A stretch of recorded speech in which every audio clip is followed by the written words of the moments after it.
सूरत के वराछा विधानसभा के विधायक कुमार करानी ने एक बार फिर पत्र लिख करके सवाल खड़ा किया है।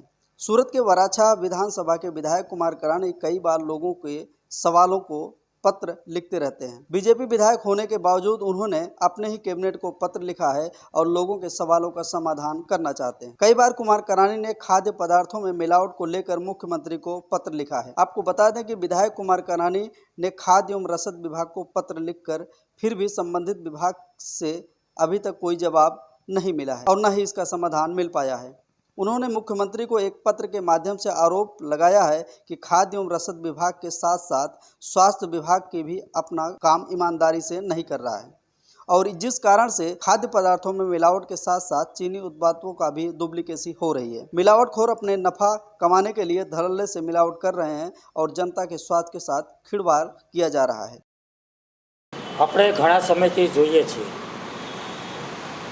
કે ખાદ્ય પદાર્થો અને સામગ્રીની અંદર ખૂબ જ મોટા પ્રમાણમાં ભેળસેળ થઈ રહી છે। આરોગ્ય વિભાગ ફૂડ ડ્રગ્સવાળા સેમ્પલો લેવામાં પણ આવે છે, ઘણીવાર એ સેમ્પલો પણ ફેલ થાય છે। હવે તો ભેળસેળ તો ઠીક છે, પણ હવે સંપૂર્ણપણે નકલી બનાવટો। હમણાં 2 દિવસ પહેલાં આપણે જોયું કે જે ઘી પકડાયું સંપૂર્ણ નકલી। તો મને એવું લાગે છે કે ખાદ્ય પદાર્થોમાં ભેળસેળ કરવી અને નકલી બનાવવું એ ખૂબ જ ગંભીર ગુનો છે અને માનવ જીવન સાથે છેડા થઈ રહ્યા છે। માણસની જિંદગી સાથે રમત રમાઈ રહી છે। આવી ગંભીર બાબતની અંદર ફૂડ એન્ડ ડ્રગ્સ વિભાગ, આરોગ્ય વિભાગને કડક કાયદો હોવો જોઈએ। આ મારી માગણી છે। આ પહેલાં પણ લગભગ 8 મહિના પહેલાં જે ચોમાસું સત્ર શરૂ થવાનું તે પહેલાં મેં રજૂઆત કરી હતી કે આવતા સત્રની અંદર આમાં કડક કાયદો બનવો જોઈએ, લોકોને કાયદાનો ડર ઊભો થવો જોઈએ અને મિલાવટવાળી વસ્તુ બંધ થવી જોઈએ। પરંતુ આજે આનું પ્રમાણ વધતું જાય છે। આજે સરકાર કેન્સર જેવા રોગો જે ખેત પેદાશોની અંદર દવાઓનો છંટકાવ થાય છે, એનો ઉપયોગ થાય છે, એ બંધ થાય એના માટે પ્રાકૃતિક ખેતીની વાતો થઈ રહી છે। અનેક સંસ્થાઓ, ખુદ ગુજરાતના રાજ્યપાલ પણ આની અંદર રસ લઈને પ્રાકૃતિક ખેતી લઈને માનવ જીવન બચાવવાનો પ્રયાસ થાય છે। લોકોની જિંદગી બચાવવાનો પ્રયાસ થઈ રહ્યો છે, સ્વાસ્થ્ય સારું રહે એના પ્રયાસો થઈ રહ્યા છે।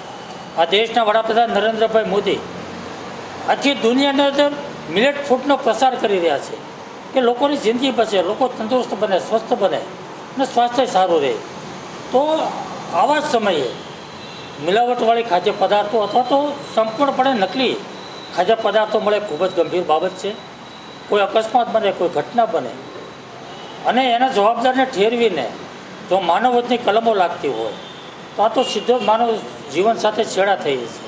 તો આને કડક કાયદો બનવો જોઈએ, માનવવધ જેવો ગુનો લાગવો જોઈએ એવી મારી માગણી છે।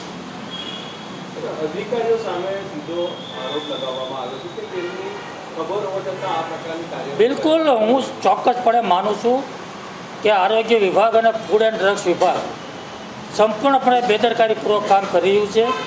કોઈ જ લોકોને કાયદાનો ડર નથી, કોઈ વિભાગનો, આરોગ્ય વિભાગનો, ફૂડ એન્ડ ડ્રગ્સનો વિભાગનો કોઈ ડર જ નથી।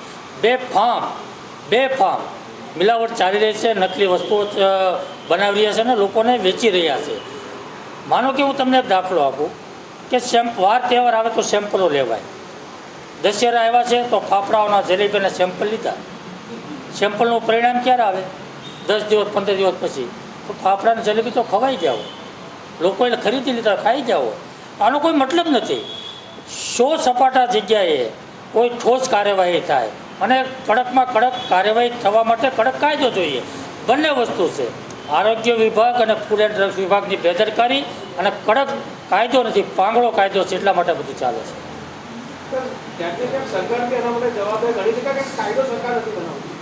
સરકાર કાયદો બનાવવા માટે જ મેં સરકારશ્રીને વિનંતી કરી છે કે વિધાનસભાનું સત્ર આવી રહ્યું છે અને મારી માગણી છે कि आज सत्र अंदर कड़क कायदो बने। गुजरात के सूरत शहर में शुरू होने जा रहा है मीडिया संस्थान।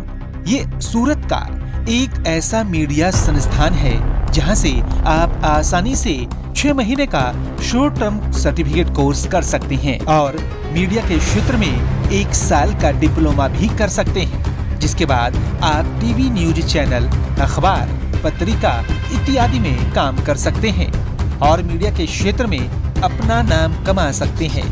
जो भी प्रवेश पाना चाहते हैं अपना मोबाइल नंबर कमेंट बॉक्स में लिखें, हमारे प्रतिनिधि आपसे संपर्क करेंगे। आप हमें ईमेल भी कर सकते हैं या दिए गए नंबर पर कांटेक्ट करें।